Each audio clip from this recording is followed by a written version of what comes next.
EA's approach to FIFA 21 has been heavy on dual entitlement pomp.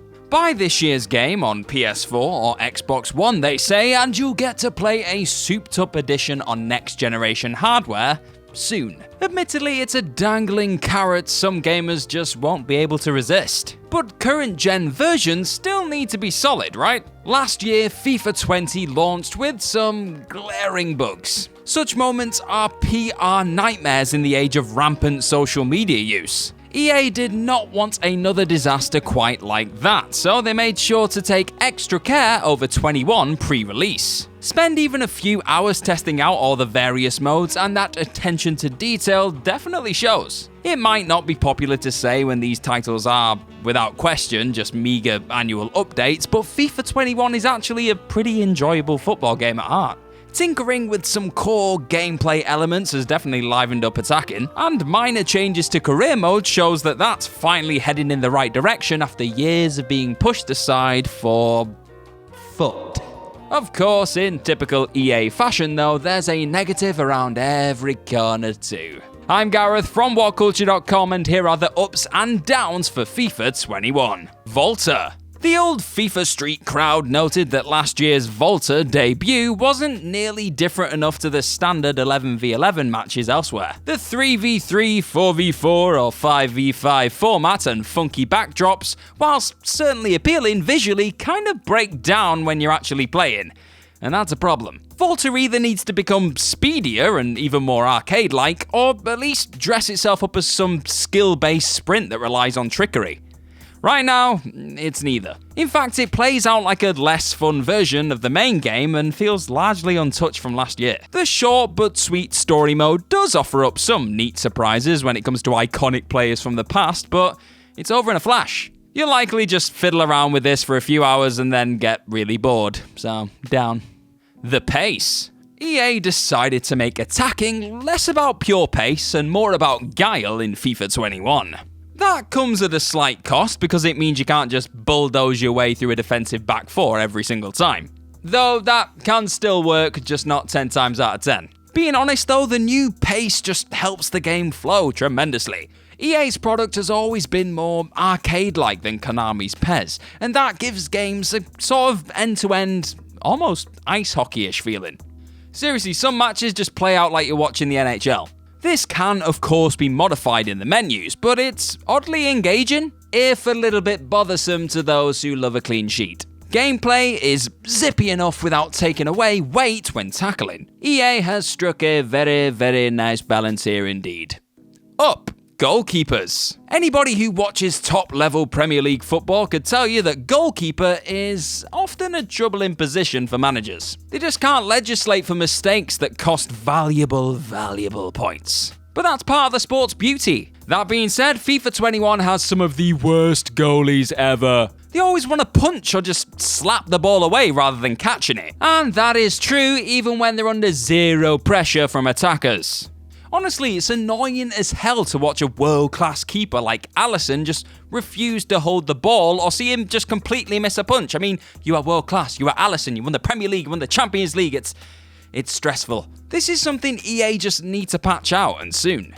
Even the best in the game often act like they're some Division 3 nobody who's way out of the depth and has hands like sieves. Down. Heading.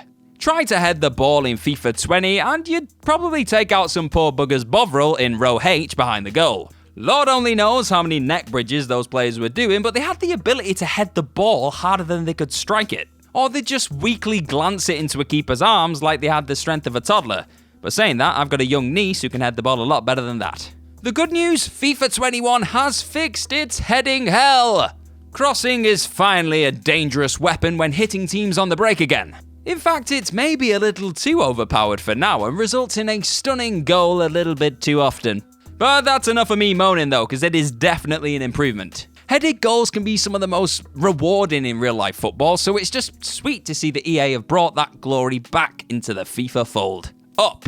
You still can't play as real managers. There are definitely career mode improvements this year, but those hoping to live vicariously through the eyes of Jurgen Klopp or Sean Dyche will be disappointed to learn that they can't. FIFA 21 still doesn't include the option to play as actual real-world managers, and to be honest, that just feels like a really big missed opportunity. True-to-life managers have been in FIFA for years now, but that immersion seems a bit broken when they're not playable and never move clubs independently. Of course, licensing is a bit of a stickler here. Liverpool probably don't want to see Klopp manage Man United, for example. Understandable?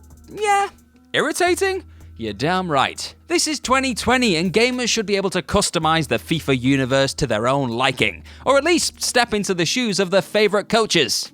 And if it wasn't clear already, this is getting a down. The licensing battle with Konami. The glorious San Siro looks absolutely incredible in FIFA 21. Pick either Milanese giants, pursue trophies in career mode with them, and you'll probably find a lot to like. Then you'll come up against Piemonte Calcio CCR7 in a fake strip and just roll your eyes. Like it or not, EA's series has always relied a lot on licenses to mask flaws elsewhere. This year though, like last, the licenses they don't have stand out and cause FIFA's once mighty grip on real-life football to wobble a bit. Make no mistake about it, the only ones losing out during this never-ending battle between EA and Konami are gamers themselves. Juventus are just simply too big a club to be missing from a game of this magnitude, and it sucks. No amount of carefully crafted generic kits, badges, and stadia can avoid the truth. EA need to get Juve back in the game somehow and do it fast. Down. Collisions look more natural. It's definitely uncommon for FIFA to launch without some game-breaking glitches or hilarious collisions between players on the pitch that end in a tangled pile of limbs. FIFA 21, though, actually seems to have less wonky robots flailing around, which is definitely nice. Collisions now look way more natural than ever before. It was touched upon in a previous entry, but there's more weight to the player models this year. That makes slide tackling a thing of pure joy. The fact the ball doesn't then laser guide itself back into danger like before is also pretty good. Now you can smash into players without even taking out your own teammates. It's just good stuff. Of course, it might still result in fouls, but it's positively delightful to target opponents directly and know you won't clip straight through them, which was definitely an issue before. Tackle and jostle freely, people.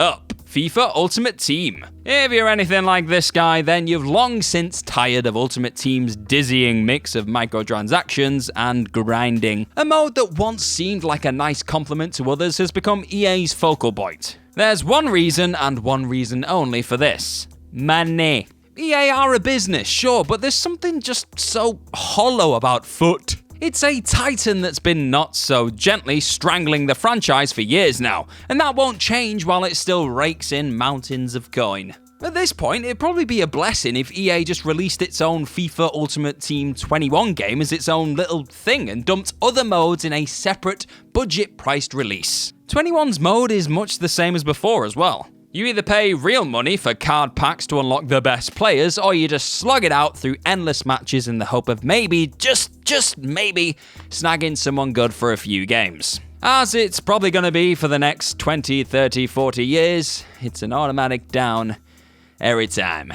Customizing your FUT stadium. It's not all doom and gloom and microtransactions in FUT, you'll be pleased to hear. The ability to customize your own stadium for use in the mode is an idea that definitely has legs, and it'd be great to see EA bring this into other modes eventually. Career mode. Career mode, do it now.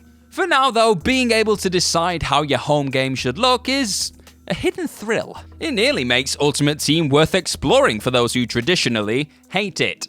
And that's something EA should definitely be proud of. One can spend serious time mucking around with the available options and upgrades. If EA enhance this, then they'll definitely be onto something special. Putting statues at pitch side, altering how the crowd reacts, splashing colour all around the place, and even deciding which banners your fans hold up can be an absolute gas. It's the kind of customation FIFA definitely needs more of, and that's why for now it's getting an up.